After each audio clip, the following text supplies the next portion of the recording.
Hello everyone, कैसे हैं आप सब। आई होप आप सब लोग बहुत अच्छे होंगे। ये क्लास आपके लिए बहुत ही हेल्पफुल होने वाली है। वेरी इंपॉर्टेंट क्वेश्चन लेके आई हूँ, जहाँ से हर साल क्वेश्चन बनता ही बनता है। मैंने हर पेपर को एनालिसिस किया है और मैंने वो क्वेश्चन और वो टॉपिक ऐड किया है जो मल्टीपल टाइम सीटेट में पूछे जा रहे हैं। तो ये क्वेश्चन आपको बिल्कुल भी नहीं छोड़ने हैं, क्योंकि 6-7 क्वेश्चन इसी क्लास में आपके बनने वाले हैं। चलो स्टार्ट करते हैं। पहला क्वेश्चन आप देखो। पहला क्वेश्चन ये है, और एक खास बात ये है इस क्लास की कि जो मैंने आपको क्वेश्चन करा रही हूँ उसके साथ मैंने एनसीईआरटी का पेज लगाया हुआ है कि ये क्वेश्चन इस वाले एनसीईआरटी से और इस चैप्टर से लिया गया है। तो ये क्लास आपके लिए बहुत ही इम्पोर्टेंट और बहुत हेल्पफुल होने वाली है। चलो पहला क्वेश्चन क्या है। पहला क्वेश्चन है कि हमारा सौर मंडल निम्नलिखित में से किन खगोलीय पिंडों से बना है। जो हमारा सौर मंडल है, सौर परिवार है, वो किन खगोलीय पिंडों से बना है। ऑप्शन क्या है, ऑप्शन देख लेंगे एक बार। ठीक है, ऑप्शन है नंबर 1 ग्रह, उपग्रह, क्षुद्रग्रह, सप्तऋषि, तारामंडल, ग्रह, सूर्य, उपग्रह, ग्रह, ध्रुव तारा, सूर्य, ग्रह और उपग्रह, क्षुद्रग्रह और उल्का पिंड। ठीक है, यहाँ पे उन्होंने ये क्या कर दिया, आपको ऑप्शन दे दिए। चलो अब मैं एनसीईआरटी का पेज दिखाऊंगी, उसमें से मैंने कुछ लाइनें हाईलाइट की हुई हैं जहां से ये क्वेश्चन बना है। ठीक है, तो ये पेज नंबर 4 है। 6 क्लास की ज्योग्राफी का ये क्वेश्चन है और पहले चैप्टर का ये क्वेश्चन है, पहले चैप्टर से लिया गया है। ये आप देख पा रहे हो, मैं जूम आउट कर देती हूँ जिससे आपको चीज़ें क्लियर हो। ये क्या लिखा है, ये लिखा है सौरमंडल। तो सौरमंडल पूछा है ना, सौर परिवार या सौरमंडल कैसे कहते हैं। तो वहाँ पे कौन कौन होता है, ये देखो, सूर्य, 8 ग्रह, उपग्रह और कुछ अन्य खगोलीय पिंड पाए जाते हैं। कौन कौन, सूर्य हैं, ग्रह हैं, उपग्रह और खगोलीय पिंड हैं। देख लिया। चलो अब हम अपने आंसर के ओर चलते हैं। सेम डिट्टो ही लिख देता है वो। ठीक है, कॉपी पेस्ट किया हुआ है। देखो आंसर मैं आपको दिखा दूं, सबसे नीचे आ जाओ, क्या लिखा है, सूर्य, ग्रह, उपग्रह, क्षुद्रग्रह, उल्का पिंड। यानी कि आंसर क्या हो जाएगा, सही आंसर क्या हुआ, 4। तो ये क्लास आपके लिए हेल्पफुल क्यों है, आपने देख लिया होगा, क्योंकि मैं यहाँ पे एनसीईआरटी का चैप्टर भी लगाया है, कहाँ से क्वेश्चन कैसे बना है ये भी बताया है, सो दैट कि आप लोग एनसीईआरटी मन से पढ़ें और एक आइडिया लग जाएगा रफली कि हमें एनसीईआरटी ऐसे पढ़नी है। चलो नेक्स्ट क्वेश्चन की ओर चलते हैं। नेक्स्ट क्वेश्चन क्या है, देखो नेक्स्ट है, पृथ्वी पर उष्णकटिबंधीय क्षेत्र सबसे अधिक ऊष्मा प्राप्त करता है। जो पृथ्वी का उष्णकटिबंधीय क्षेत्र है वो सबसे अधिक ऊष्मा प्राप्त करता है। क्यों प्राप्त करता है, तो देखो, सूर्य की किरणें तिरछी पड़ती हैं इसलिए वहाँ पे हीट ज़्यादा होती है। ऊष्मा मतलब हीट, जहाँ पे हीट क्या हो, ज़्यादा हो, उस क्षेत्र को बोल रहा है।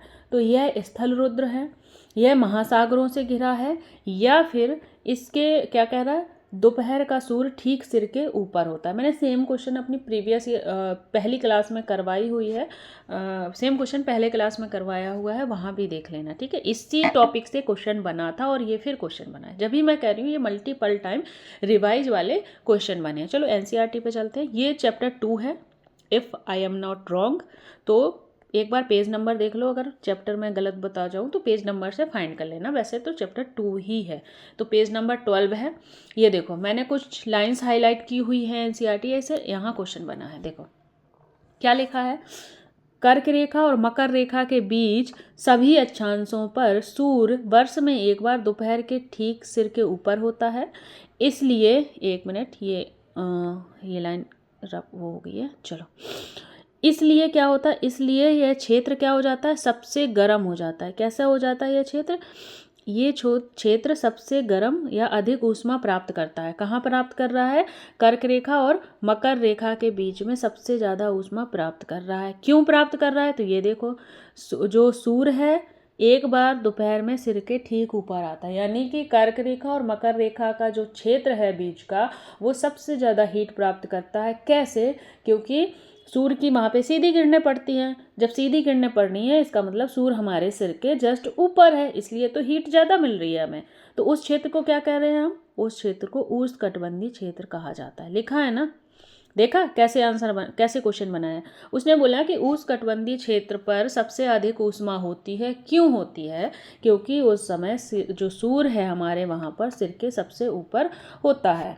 ठीक है, आपको अगर ये चीज़ें नहीं पता हैं, उष्णकटिबंधीय क्षेत्र कौन सा होता है, कर्क रेखा मकर रेखा कौन होती है, तो आप कमेंट बॉक्स में कमेंट कर देना, मैं उसको एक शॉर्ट वीडियो में आपको समझा दूंगी। ठीक है, तो आंसर क्या होगा, आंसर आपको पता चल गया ना कि दोपहर में क्या जब हमारे सर के ऊपर सूर्य होता है तो क्या होता है, ऊष्मा या हीट सबसे ज़्यादा पाई जाती है कहाँ पर, उष्णकटिबंधीय क्षेत्र में। यहाँ लिखा है ना उष्णकटिबंधीय क्षेत्र में। तो ये चीज़ क्लियर हो गई। चलो नेक्स्ट क्वेश्चन की ओर बढ़ते हैं। नेक्स्ट क्वेश्चन क्या है, ग्लोब से क्वेश्चन। यहाँ से भी मल्टीपल टाइम हर पेपर में इन चैप्टर से क्वेश्चन देखा गया है, इसलिए मैंने ये क्वेश्चन फिर से आपको डाले हुए हैं। फिर से नहीं, मतलब दूसरे क्वेश्चन है पर वही टॉपिक है, वहीं से क्वेश्चन लिया गया है। क्वेश्चन क्या कह रहा है, क्वेश्चन कह रहा है कि ग्लोब पर खींची गई रेखाएं, जो ग्लोब है उस पर खींची गई जो रेखाएं हैं अक्षांश और देशांतर की, ठीक है। अक्षांश देशांतर आपके इस तरह से होते हैं, ठीक है, और आपके अक्षांश इस तरह से होते हैं, अर्थ में होते हैं, देखिए आपने, हाँ वही की बात कर रही है। तो जो देशांतर और अक्षांश हैं, जो ग्लोब पर खींची गई रेखाओं को अक्षांश और देशांतर के रूप में जाना जाता है। ये रेखाएं किस उद्देश्य को पूरा करती हैं, यानी कि ये रेखाएं क्यों खींची जाती हैं, भाई इनका कुछ मीन तो होगा, विदाउट मीनिंग या किसी बिना मतलब के तो ये रेखाएं खींची नहीं जाएंगी। भाई हम कहीं जाते हैं तो हमें कुछ काम होता है जब तो हम जाते हैं, अदरवाइज हम वहाँ क्या करेंगे जाके। तो हर चीज़ का अपना एक मीनिंग होता है। ऐसे इस क्वेश्चन में पूछा है कि जो अक्षांश और देशांतर रेखाएं हैं इनका क्या मतलब होता है, ये क्यों है, ठीक है। सीधा क्वेश्चन ये है, ठीक है। चलो ऑप्शन पढ़ लेते हैं। ये पृथ्वी पर हल रेखाएं तथा पृथ्वी के भौतिक विशेषताओं को इंगित करती हैं। किसको, भौतिक विशेषताओं को। यहाँ पर ग्लोब की डिजाइन बनाना, ये तो सीधा सीधा गलत है भाई, डिजाइन क्यों बनानी है, कोई सेमिनार में थोड़ी रखना है मुझे ग्लोब को। फिर पृथ्वी पर स्थानों का पता लगाने के लिए, और ग्लोब की सुंदरता। हाय भाई सुंदरता क्यों बढ़ाएंगे हम, ना तो हम डिजाइन बनाएंगे ना ही हम सुंदरता बढ़ाएंगे, तो दो तो मैंने देखते ही गलत कर दिए। अब ये पृथ्वी पर हल रेखा तथा पृथ्वी की भौतिक विशेषताओं को इंगित करता है। अब भौतिक विशेषताओं को अकेले थोड़ी इंगित करेगा, उसमें तो हमें मैप से पता चलता है कि हमारा भारत कहाँ है, अमेरिका कहाँ है, न्यूजीलैंड कहाँ है, ये सारी चीज़ें पता चलती हैं। तो इस हिसाब से आंसर तो हमें फाइंड कर लिया कि बहुत ग्लोब से हमें क्या पता चल रहा है, अक्षांश और देशांतर रेखाएं हमें क्या बताती हैं, तो स्थानों के बारे में बताती हैं। और उसी स्थान में हमारे भौतिक चीज़ें आ जाती हैं, कहाँ पर गेहूँ हो रहा है, कहाँ पर मैंग्रोव वन है, कहाँ पर सुंदरवन डेल्टा है, ये सारी चीज़ें हमें मैप पर पता चल जाती हैं, है ना, ग्लोब पर। तो ग्लोब पर क्या है, वो मैप की चीज़ें हैं, ग्लोब पर हमें स्थानों का पता चलता है। चलो एनसीईआरटी दिखा देते हैं, चैप्टर देख लो आप, चैप्टर 12 है, सॉरी चैप्टर आपका 2 है और पेज नंबर 13 से लिया गया है। और ये देखो इसकी एक्सप्लेनेशन देख लो, यहाँ ये 2 लाइन से क्वेश्चन बना है। क्या लिखा है, लिखा है कि आप किसी स्थान के अक्षांश एवं देशांतर की सही जानकारी हो तो ग्लोब पर आप स्थान का पता लगा सकते हैं। यानी कि अगर आपको अक्षांश रेखाएं ये हैं, अक्षांश रेखाएं, और आपको देशांतर, ये देशांतर रेखाएं हैं, इनकी जानकारी अच्छे से है तो आप किसी भी स्थान का पता लगा सकते हो, ये लिखा है। देखा, सीधा आंसर यहाँ से बना हुआ है। तो आंसर क्या हो जाएगा, आंसर हमारा 4 हो जाएगा। क्या हो जाएगा, आंसर 4 हो जाएगा। आई होप आपको चीज़ें पसंद आ रही होंगी, ठीक है। तो आंसर हम क्या लगा देंगे, 4। चलो नेक्स्ट क्वेश्चन की ओर चलते हैं। क्वेश्चन नंबर 4 क्या कह रहा है, ये मैंने PDF बनाई और ये चीज़ें बीच में आ गई हैं। आई थिंक ये सेम ही क्वेश्चन है। चलो ये मैंने आपको डील करवा दिया था। इसमें क्वेश्चन क्या था, सॉरी आंसर ये नहीं था, आंसर था 3। आई थिंक 4 यहाँ पे भी लगा दिया क्या मैंने, नहीं 4 आंसर नहीं है, 4 तो गलत है। आंसर क्या होगा हमारा, आंसर 3 होगा। इससे हम स्थानों का पता लगाते हैं। चलो नेक्स्ट क्वेश्चन, नेक्स्ट क्या है, ये वायुमंडल से क्वेश्चन है। वायुमंडल से कम अभी मैंने 2-3 क्वेश्चन और करवा दिए हैं अपने पहली क्लासों में, आप देख सकते हो। सिर्फ यहीं से इतने से चैप्टर से हर साल क्वेश्चन बनता है, इसमें से ये इम्पोर्टेंट हो जाता है। तो आपको क्वेश्चन के साथ साथ ये भी पता चलेगा कि कौन सा पैराग्राफ, और जो एनसीईआरटी 5th चैप्टर है वहाँ पे किस पैराग्राफ पर सीटेट वालों का ज़्यादा फोकस है। तो यहाँ से ज़्यादा फोकस है क्योंकि यहाँ से हर साल क्वेश्चन बन रहा है, तो आप उसको अच्छे से रीड करोगे और आपका क्वेश्चन सही हो जाएगा। चलो क्वेश्चन की ओर चलते हैं। क्वेश्चन क्या है, निम्नलिखित में से वायुमंडल में अधिकांश कौन सी 2 गैसें पाई जाती हैं। जो गैसें, यहाँ पे कुछ गैसें लिखी हुई हैं, तो आपको बताना है कि इनमें से कौन सी गैसें पाई जाती हैं। क्या वो आपकी ओजोन और हीलियम है, nitrogen, hydrogen, carbon dioxide, oxygen या फिर नाइट्रोजन, ऑक्सीजन। इनमें से कौन सी गैसें आपकी वायुमंडल में पाई जाती हैं? चलो एनसीईआरटी देखते हैं। तो आप देख पा रहे हो चैप्टर 5 है, सीधा सीधा सामने दिख रहा है चैप्टर 5 है, और मैंने ये कुछ लाइंस आपके लिए हाईलाइट की हुई हैं जहाँ से आपको मैं बताने वाली हूँ। यहाँ से क्वेश्चन बना हुआ है। क्वेश्चन क्या है? वायुमंडल कहा जाता है, किसको वायुमंडल कहा जाता है? जो पृथ्वी के चारों ओर गैस की परत होती है उसको क्या कहते हैं? वायुमंडल कहते हैं। वायुमंडल में कौन कौन सी गैसें हैं? ऑक्सीजन है, नाइट्रोजन है, कार्बन डाइऑक्साइड है और दूसरी गैसें हैं। 3 गैसों के बारे में जिक्र किया गया है और अदर गैसेस भी हैं इसमें, ऑक्सीजन, नाइट्रोजन, कार्बन डाइऑक्साइड। पढ़ लिया आपने? चलो यहाँ पे आ जाओ। चलो देखो, ओजोन के बारे में बात की है, उसमें ओजोन के बारे में की नहीं है पर है, लेकिन हीलियम वहाँ पे नहीं होती है, ठीक है, इसलिए ये गलत हो गया। फिर नाइट्रोजन होती है पर हाइड्रोजन नहीं होती। कार्बन डाइऑक्साइड, ऑक्सीजन, ऑक्सीजन होता है पर कार्बन डाइऑक्सीजन, ठीक है। अब आंसर क्या दिया है आपके सीटेट ने? सुनना, आंसर क्या दिया है यहाँ पे? कार्बन डाइऑक्साइड भी है और ऑक्सीजन भी है, और नीचे नाइट्रोजन और ऑक्सीजन भी दिया हुआ है। तो आंसर क्या माना है आपके सीटेट ने? आंसर 4 माना है। क्या? नाइट्रोजन और क्या बताओ? नाइट्रोजन और ऑक्सीजन को यहाँ पे आपके सीटेट वालों ने आंसर माना है, तो आप आंसर ये दोगे। बाकी आंसर ये भी गलत नहीं है, क्योंकि कार्बन डाइऑक्साइड और ऑक्सीजन भी पाई जाती है। लेकिन ये वाला गलत क्यों माना है बताऊं मैं? इसलिए माना है कि यहाँ पे क्वेश्चन क्या कह रहा है? क्वेश्चन कह रहा है कि अधिकांश मतलब ज़्यादातर गैसें कौन पाई जाती हैं, तो इनमें से जो ज़्यादा पाई जाएंगी वही बतानी है। तो पहले क्या आती है? नाइट्रोजन, फिर ऑक्सीजन, फिर आर्गन और फिर आपकी कार्बन डाइऑक्साइड आती है। तो इट्स मीन्स आंसर क्या हो जाएगा? नाइट्रोजन और ऑक्सीजन। इसलिए ये सही है। बच्चे यहीं पे गलती कर देते हैं और अपना 1 नंबर कटवा के आ जाते हैं, ठीक है। आंसर ये भी सही है, बट अगर आपने क्वेश्चन ध्यान से पढ़ा, वहाँ लिखा अधिकांश कौन सी, यानी कि ज़्यादातर कौन सी पाई जाती हैं।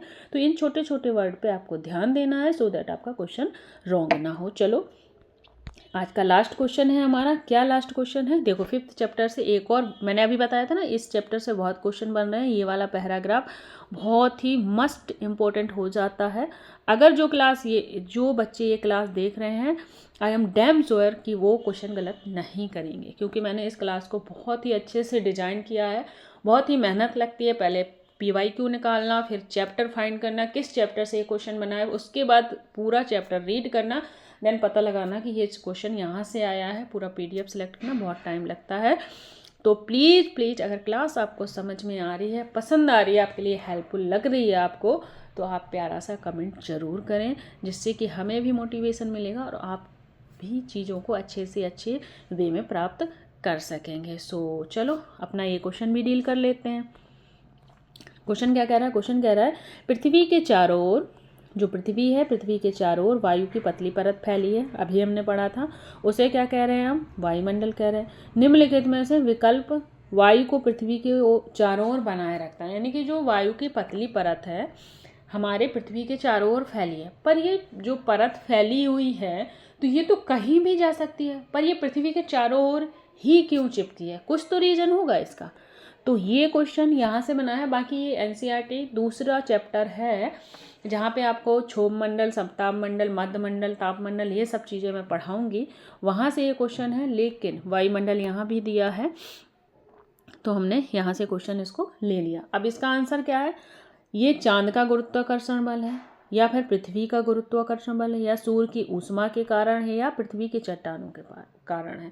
तो आपने आई होप बचपन से गुरुत्वाकर्षण के बारे में पढ़ा होगा। तो जो हमारी गैसेस हैं पृथ्वी के चारों ओर घूमती रहती हैं, पृथ्वी के चारों ओर चिपकी रहती हैं, तो उसका सिर्फ और सिर्फ रीजन ये है कि उसका क्या है? गुरुत्वाकर्षण बल के कारण वो पृथ्वी के चारों ओर चिपकी रहती हैं, ठीक है। ये गलत है, ये गलत है, ये गलत है, ठीक है। तो आप देख पा रहे हो NCERT का कितना इम्पोर्टेंस है आपके एग्जाम में, और आई होप आपको मेरी क्लास पसंद आए। और मुझे लगता है कि ये क्लास सभी CTET वाले बच्चों को देखनी चाहिए, क्योंकि इस क्लास में फुल एफर्ट डाला गया है और ये सच में आपके लिए बहुत हेल्पफुल होने वाली है। क्योंकि जब हमें पता चलता है ना कि इस टॉपिक से, इतने बड़े टॉपिक से, इस पैराग्राफ से बार बार क्वेश्चन बन रहा है, तो हम उस पैराग्राफ को जनरली ज़्यादा फोकस करते हैं, और ऐसा ही करना चाहिए एक स्मार्ट स्टूडेंट को। ठीक है, अगर आप ज़्यादा से ज़्यादा लोग इस चैनल से जुड़ते हैं, देन मैं एक ऐसी स्ट्रेटजी बताने वाली हूँ कि आपका सीटेट रुकने वाला ही नहीं है किसी कंडीशन में। बच्चे छोटी छोटी मिस्टेक करते हैं, उन्हें हमें नहीं करना है। जैसे मैंने अभी एक वायुमंडल का जो क्वेश्चन डाला था, वहाँ पे कन्फ्यूजिंग पॉइंट था, वो मैंने आपको समझाया। ऐसे ही मैंने और भी क्वेश्चन करवाए हैं, वहाँ पे भी ऐसे छोटे छोटे से कन्फ्यूजिंग पॉइंट हैं।